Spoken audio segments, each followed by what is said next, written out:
guys, welcome back to the channel and welcome back to our Discovery 1 build. Now this is the episode that I've been waiting for and trying to work towards. We're trying to get this thing out on the road and get this thing road tested. And to do that, we're going to need to do a number of things like get that clutch system sorted. In the last video we showed you actually running, but there's a lot more to getting this thing actually test driven, and that involves getting the clutch line. We've got a new custom clutch line sent by Pioneer 404 that will convert a brand new D1 master cylinder for the clutch over to the other side of the gearbox and plumbing into a Defender R380 clutch slave. So we've got that clutch system, that should be sorted. We need to get a Defender pedal into a Discovery 1 somehow because it has a fly-by-wire as opposed to a throttle pedal with the old school cable. We need to get that sorted. We need to do the cooling circuit and all the boost hoses to make sure that everything can hold water, can hold boost, and so that will actually allow us to go out and test drive it. And then we need to also sort out those electrics. We've got it running in mock-up mode, but in order to drive it, we need to see what's happening with the gauges. We need to solder a load of wires, get a load of bits sorted, and then finally get this thing on the road. So there's a lot to be getting done in this episode. Stick around, it's gonna be fun. Grab a drink, let's get this thing started.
Yeah guys, this is a huge amount of work that is so difficult to show you what's going on, but essentially we are mocking this up into a drivable condition. So we have got all the ECU wiring. What you've just seen me was tidying the whole wiring harness. Obviously we got it running in the last episode, but this is our focus is now actually completing the installation for the electrical harness, making sure that all those connections are fit and ready, and we're going to leave them where they are basically.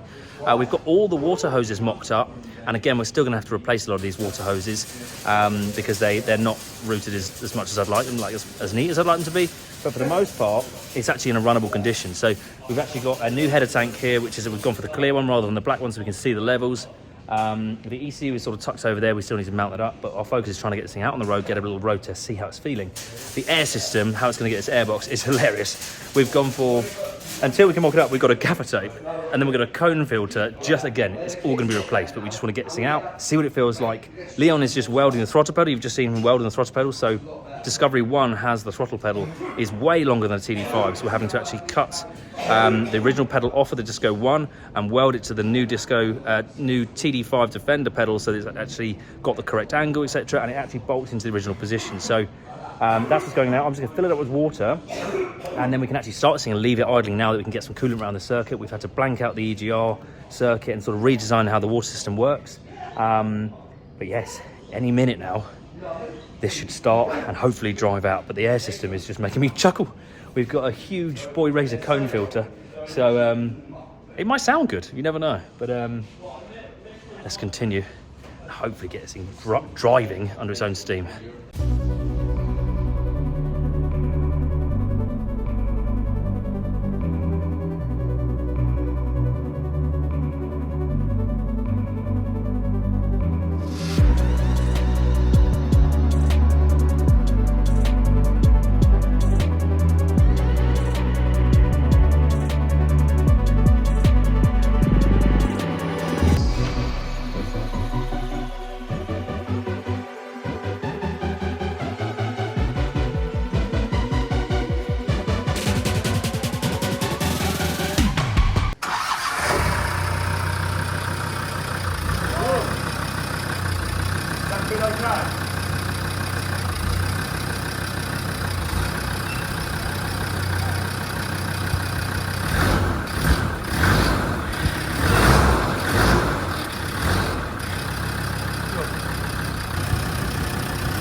It's actually running really nicely.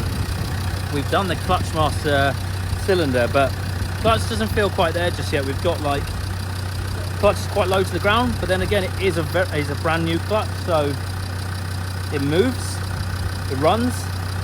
All the dash lights work. I've soldiered all the dash up, so every light works perfectly. We're just trying to. I've actually got a vacuum coolant filler bleeder, and I forgot, so I filled it up hastily. But Leon's just trying to suck some up through the top hose. I think we're actually ready to rotate this thing. I'm really happy now it's got coolant in it, because now we can leave it idling for a longer time. Sounds very healthy. I think we noticed in the last video the oil level is rising, which I think is most likely to be your injector seals against the head. So we can go for a little spin, and then we'll bring it in, and we'll sort of, in the next episode, I think it's probably going to be actually getting this thing properly done. And then we can start having fun with it. But the conversion is 99% complete.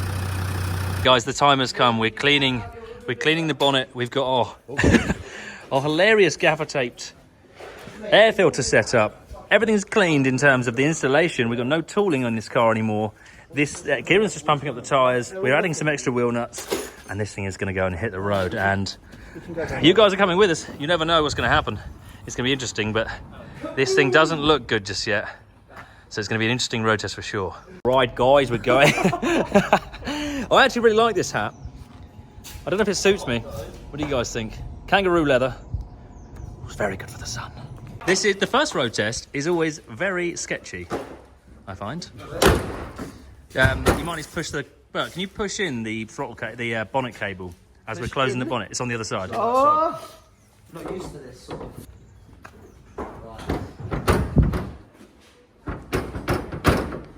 Ah, Land Rover. Slam it. That did work.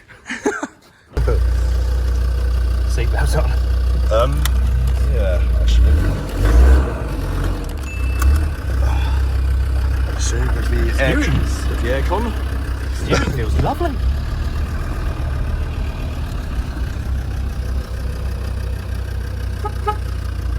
Indicators. It's like a completed car, you know. Modified gearbox. This feels so weird.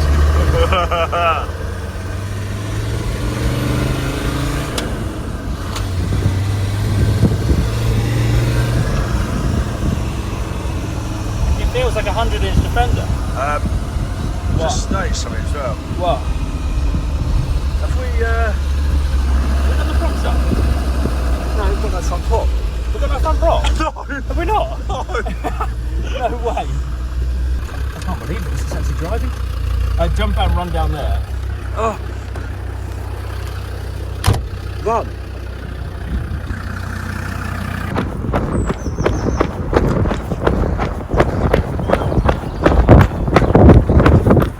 Oh, Chelsea's falling down!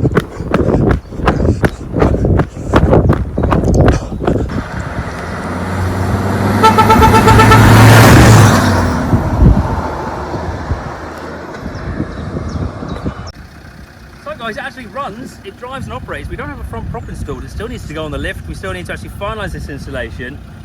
But for the most part, we've got everything running. It changes gear with a modified gearbox. So guys, we are really happy with how this build is progressing so far. We've got it running and driving. And the next part is just basically reassembling all those panels and bits and bobs, just put it all back together, put the front prop on, fill everything with all the fluids, do those injector seals, and the installation is completed, providing we bleed the cooling system. And then we can actually really start having some fun with this car, which I'm super excited about. It feels really good and nimble. It feels like this was actually the initial plan for a Disco 1. I feel like they were going to face it to a TD5, then decided to scrap it and do a Disco 2.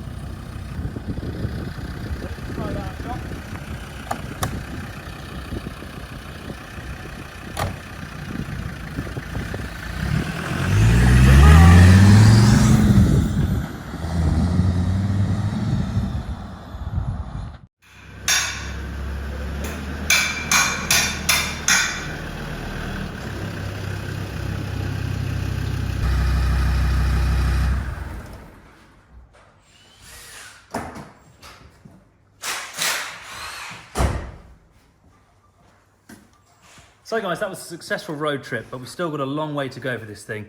So we just need to get these little bits finalised. We've got things like the bonnet isn't closed. We need to get all that organised. We need to get things like the wiring on the inside. We need to assemble the centre console. So just want to get all these little bits done. Just so it feels like the car again that we actually started with. And we can actually start having some real fun with this thing. But it's going really well. I just want to make sure that when I jump in it, I'm not worried about the fluid levels, etc. Just going to recheck all that kind of stuff. Make sure it's all good and see where we end up.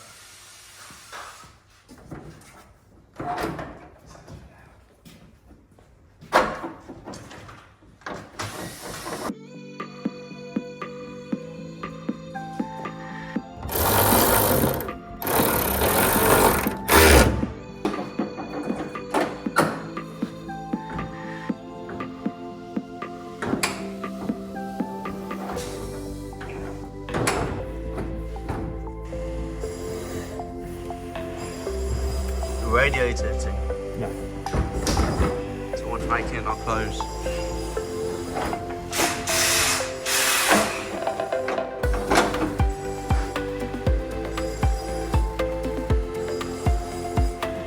What?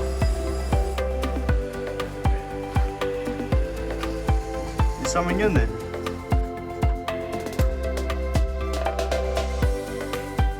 Tiniest things. How long are we wasting?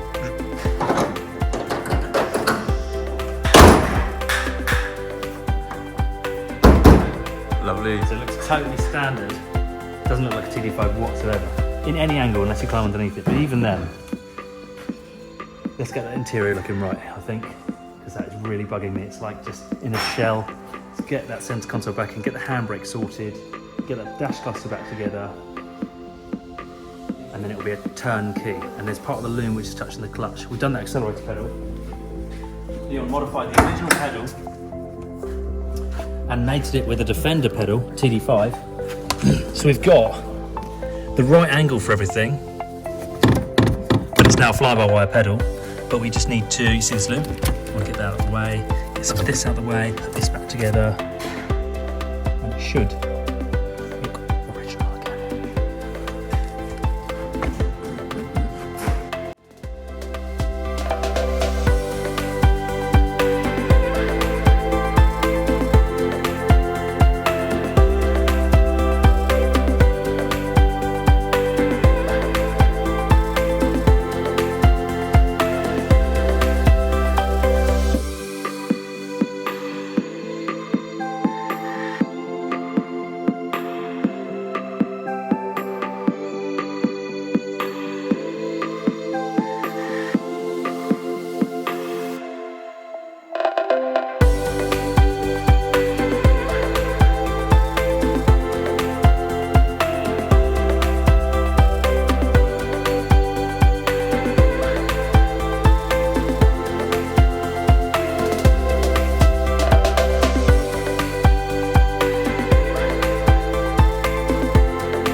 So guys, really impressed with how this conversion's coming along. I'm so happy the interior's back together. Matt even gave it a clean up and it's looking like a totally standard car. So no one will ever know that this thing is a TD5, and I love that kind of aspect. And when you pop the bonnet, of course, everything looks OEM, as if Land Rover had potentially imagined this in the future. I love saying that at the minute. I feel like we've absolutely nailed this conversion, and I'm really happy that everything's back together. There's no mess in the car sort of thing. It's not the interior's out again and all the wires are in the engine bay. We've sorted all of that in this episode, and we even managed to get out on a first test drive.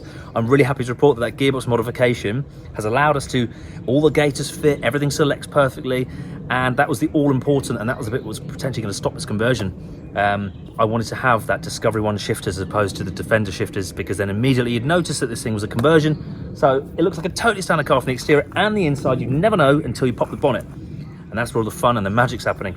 Now all we need to do is get a new radiator, and we need to basically permanently mount it along with the intercooler pack.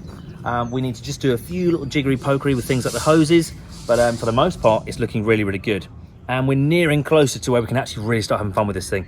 There is still some ramp time for this beauty behind me. We've got to put this thing on the ramp, give it some vented up, upgraded front disc and pads, some rear brake setup. I want to rebuild the front axle, do some bushes, do a suspension setup. So basically rebuild the whole suspension side of it, get that all sorted. Then we've got a mechanically sound and brand new running gear car, but it will still look like this. Then we can have the wheels, the tires, the paint, some other little magic that's going to happen, but you guys are going to have to stay tuned. Please guys, as always, don't forget to tell us what you think in the comment section below. I hope you're loving this unique build, and please stick with us. This is going to be a very fun journey. I think in the next few episodes we're going to have a lot of fun with this thing, so really hope you guys are enjoying it. Let me know what you think down below in the comment section below. Don't forget to subscribe, give us a follow on Instagram and TikTok at Juice Motors, and we'll see you guys next time for this exciting update.